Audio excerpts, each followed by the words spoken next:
Picture two families living on the same street in 1931. Same city, same factory layoffs, same empty pockets by the middle of the week. One family is eating thinner soup every night and arguing about rent. The other family somehow still has shoes that fit, still has a little flour in the bin, and still manages to lend the neighbor $5 when his kid gets sick. Nobody in that second household earned more money. They didn't have a better job or a richer uncle. What they had was a completely different operating system for how money moved through a household. One built over generations in places where banks didn't trust them, and they didn't trust banks either. That operating system is what this video is about. Not nostalgia, not stereotypes, just 10 practical rules that a lot of Italian immigrant families leaned on hard during the Depression. Rules that quietly outperformed what a lot of their American-born neighbors were doing with the same income, sometimes with more income. Some of these rules sound almost too simple to matter. They mattered enormously because the Depression wasn't really a math problem. It was an endurance problem, and these were endurance tools. Let's get into it. Rule 1. The house is the bank, and everyone knows the balance. In a lot of American households at the time, money matters were kept private, even from other adults in the same house. A husband might know exactly how much was in his pocket and have no idea what his wife had managed to set aside from the grocery budget that month, or vice versa. Privacy around money was treated as a kind of dignity. In a lot of Italian immigrant households, that privacy didn't exist, and that turned out to be an advantage. Money matters were discussed openly at the kitchen table, often by everyone old enough to understand a number, including teenage children who were already working.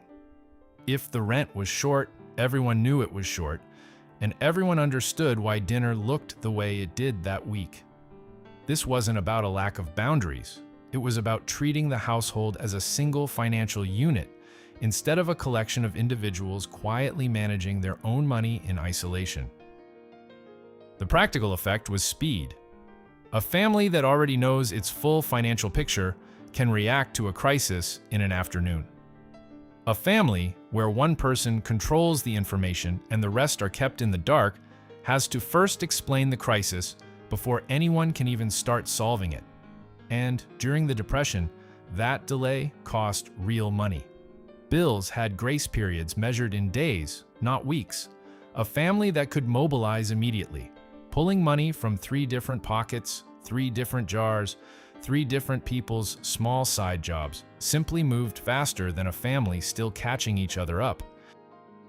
Rule 2. Nothing earns money for only one purpose. American household budgeting in this period often followed a fairly rigid logic. This money is for rent, this money is for food, this money is for the children's shoes, and crossing those lines felt like a small failure of discipline. It's a tidy system. It's also a fragile one, because it assumes income arrives reliably enough to refill each category on schedule. Italian immigrant households tended to treat every dollar as flexible until the moment it was actually spent. A jar meant for the electric bill could become rent money for 2 weeks if rent was more urgent, with the understanding that it would be repaid from the next paycheck before the electric company actually shut anything off. This sounds like it invites chaos. In practice, it required more discipline than rigid budgeting, not less, because someone had to actually track every internal loan the household made to itself and make sure it got repaid in the right order. The advantage during a depression specifically is that almost nothing about a depression follows a schedule. Work disappears without warning. A sick child needs a doctor on a Tuesday, when the rent jar is full and the doctor jar is empty.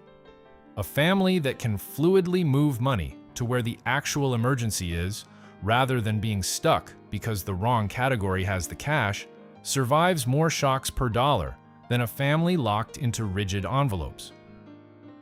Rule 3. Food. Cost almost nothing, and nobody treated that as a sacrifice. This is one of the most misunderstood parts of immigrant Depression-era life. Outsiders often saw a family eating beans, greens grown in a small yard plot, bread stretched with very little actual flour, and the occasional cheap cut of meat used more for flavoring a pot than as a centerpiece, and assumed this was deprivation being endured.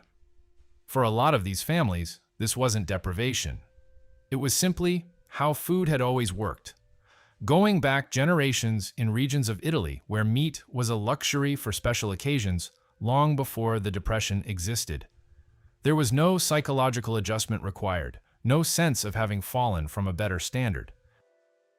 A household that doesn't experience its frugal diet as a loss spends far less mental and emotional energy fighting that diet, and far more energy actually managing money well, because there's no internal argument every single day about whether they deserve something more expensive.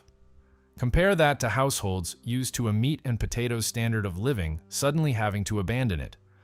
The adjustment itself was exhausting on top of the financial pressure. Families who never had to make that adjustment in the first place had a quiet, durable advantage. Their baseline expectations were already built for hard times. Rule 4. A garden wasn't a hobby, it was a line item. Wherever there was even a small patch of dirt, a backyard, a vacant lot, a strip beside a fence, Italian families tended to plant something edible rather than something decorative. Tomatoes, peppers, beans, greens, sometimes a fig tree wrapped in burlap to survive a northern winter. This was treated with total seriousness, the way a modern household might treat a second paycheck. The math here is straightforward but easy to underestimate. A backyard plot, tended properly across a growing season, could meaningfully reduce a family's produce costs for months. And what didn't get eaten fresh often got preserved through canning, jarring, or drying for the winter months when fresh food was expensive or unavailable. That preserved food functioned almost like a savings account, except instead of dollars, it stored calories. And, unlike a bank account, nobody could seize it, devalue it, or fail to give it back. This wasn't unique to Italian families. Plenty of households of every background gardened during the Depression. But for families who'd done this for generations as a matter of course, rather than as an emergency response, the knowledge was already there. What to plant, how to preserve it, how to make a small space produce far more than its size suggested. They weren't learning a survival skill under pressure. They were simply continuing a normal habit that happened to be exactly what the moment required. Rule 5. Debt. Inside the family was free. Debt. Outside the family was a last resort. Borrowing from a bank or a finance company meant interest, paperwork, and a stranger judging your reliability based on numbers on a form. Borrowing from a cousin, an aunt, a godparent, or a fellow immigrant from the same village meant none of that. It meant a conversation, an understanding, and an unspoken but very real expectation that you'd do the same for them eventually. This created something close to an informal, interest-free credit system running quietly underneath the formal one. A family short on rent didn't necessarily go without. They went to a relative first. A relative short on money for medicine went to a neighbor from the old country before they went anywhere official. None of this was written down in a way a bank would recognize as a loan. It worked anyway, because the social consequences of not repaying a family loan were often more frightening to people than the legal consequences of defaulting on a bank loan would have been. The efficiency of this system is easy to miss if you only think about it in dollar terms. A loan from a relative had no interest, no fees, no waiting period, no application, and an enormous amount of flexibility on repayment timing if the borrower hit another rough patch. Compare that to formal credit in the same period, which during the Depression often meant high interest, strict terms, and very little patience for a borrower whose income had just collapsed. Families with access to this internal network were, in effect, operating their own private zero-interest credit union, and most of them didn't even think of it in those terms. It was just how relatives treated each other. Rule 6. Multiple generations under one roof. Wasn't a failure, it was the plan. In a lot of American households at the time, an adult child still living with parents or a grandparent moving in with a married child carried a quiet stigma, a sense that something had gone wrong, that independence had failed. Italian immigrant households mostly didn't carry that stigma at all.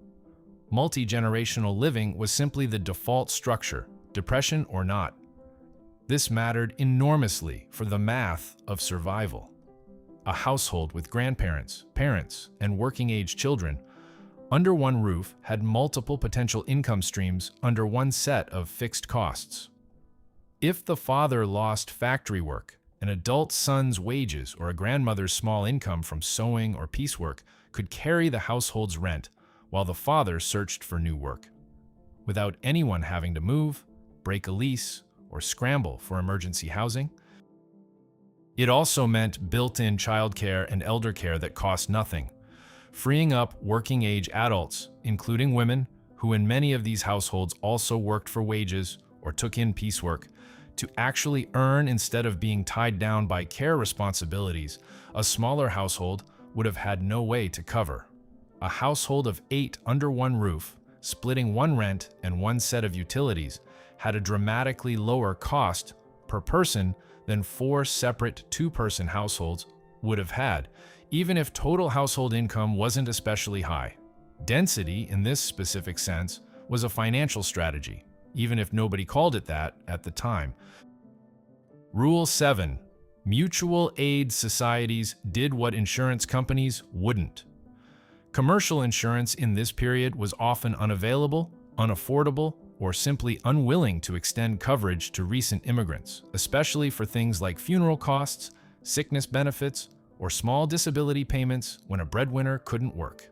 Italian immigrant communities responded by building their own version of insurance, organized through mutual aid societies, community organizations, where members paid small regular dues into a shared fund.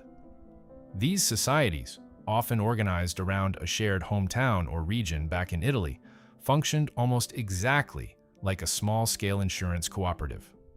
If a member got sick and couldn't work, the society might provide a small weekly benefit. If a member died, the society often covered funeral costs, sparing the family from either a humiliating pauper's burial or a debt that would have followed them for years. Membership dues were modest enough that even a struggling family could usually keep paying them, and the payout, when needed, arrived without the bureaucratic friction or discrimination an immigrant family might face trying to deal with a commercial insurer.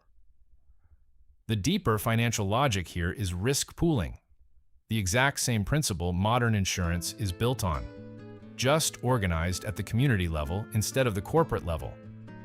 100 families each paying a small amount regularly can absorb the catastrophic cost that would otherwise wreck any single one of them. These societies meant that a single illness or death didn't have to become a financial collapse on top of an emotional one, at a time when the formal financial system offered these families almost nothing in that direction. Rule 8. Skilled trades inside the family replaced cash purchases. A lot of immigrant households had, scattered across aunts, uncles, and grandparents, a working knowledge of trades that most American households at the time would have had to pay for. Tailoring, shoe repair, basic carpentry, plumbing fixes, hairdressing, even basic dentistry-adjacent skills like dealing with a toothache before it required a paid visit. These skills moved freely within the extended family network, traded informally rather than paid for in cash. This meant a huge category of expenses that other households had to pay for in dollars simply didn't cost these families dollars at all. A torn coat got mended by an aunt who sewed, not sent to a tailor. A child's worn shoes got resoled by an uncle who knew how, not replaced at a store. A leaking pipe got fixed by whichever cousin had picked up plumbing knowledge working construction. None of this shows up in any account of household income, because it never touched money in either direction. But it functioned exactly like income, in the sense that it freed up cash that would otherwise have left the household for good. The families that survived the Depression most comfortably weren't always the ones with the most cash coming in. Often, they were the ones with the most skills circulating internally, because those skills converted directly into things other families had to buy. Rule 9. Spending decisions were made by committee, not by individuals. In many American households, particularly once a man was the primary earner, he often had a fair amount of individual discretion over discretionary spending, even modest spending, like a drink after work or a small personal purchase. Italian immigrant households tended to root even fairly small spending decisions through some form of family discussion, especially once money got tight. This wasn't about controlling behavior for its own sake. It functioned as a built-in check against the kind of small, repeated leaks that quietly drain a tight budget. The nickel here, the dime there that nobody notices individually, but that add up to real money over a month. When spending decisions were visible to the rest of the household, even informally, there was social pressure toward the choice that served the family's actual priorities, rather than one person's immediate preference. This matters more in a depression than it would in ordinary times, because the margin for error shrinks to almost nothing. A household with $5 of slack per month can absorb a few unexamined small purchases without consequence. A household with 50 cents of slack per month cannot, and the discipline of routing spending through the family rather than through any one individual's unchecked judgment turned out to be exactly the kind of friction that prevented small leaks from becoming real damage. Rule 10. Status was measured by security, not by display. Perhaps the deepest difference, and the hardest one to quantify, was what these families considered a sign of doing well. In a lot of American culture at the time, visible signs of prosperity, a new piece of furniture, a slightly nicer coat, eating out occasionally, carried real social weight, and the pressure to maintain appearances didn't fully disappear just because times got hard. In a lot of Italian immigrant households, the markers of doing well looked almost invisible from the outside. A full pantry, no debt owed to anyone outside the family, a little something set aside that nobody talked about, children who could later marry without the family needing a loan to cover it. None of this required spending money to display. In fact, almost all of it required not spending money in order to achieve it. This difference in values turns out to have been a massive financial advantage during a depression specifically, because a depression punishes exactly the behavior that visible status requires. A family chasing appearances has to keep spending even as income falls, just to maintain the appearance of having not been affected. A family whose actual goal was invisible security, a full pantry and no debt, was already optimizing for precisely the conditions a depression creates. They weren't reacting to hard times with a new strategy. Hard times were simply the normal background condition their entire value system had been built to handle. The pattern. Underneath all 10 rules. None of these 10 rules, on their own, look like financial genius. A garden, a mutual aid society, multiple generations sharing rent, borrowing from a cousin instead of a bank. Individually, they're modest, almost unremarkable habits. Stacked together and sustained over years, they functioned as something close to a parallel financial system, built entirely outside of banks, insurance companies, and formal credit, running on trust, shared obligation, and a set of expectations about money that didn't bend just because the wider economy collapsed. It's worth being honest about the limits of this picture too. These same communities also faced real discrimination, real exploitation in housing and labor, and real hardship that no amount of internal organization could fully erase. The Depression hurt these families too, sometimes badly. The point isn't that they were untouched. It's that the specific habits described here gave them more resilience per dollar than households relying entirely on formal institutions that, at the time, often had very little patience or room for people in their position anyway. The institutions outside these households failed them in a lot of ways during this period. The system inside the household didn't.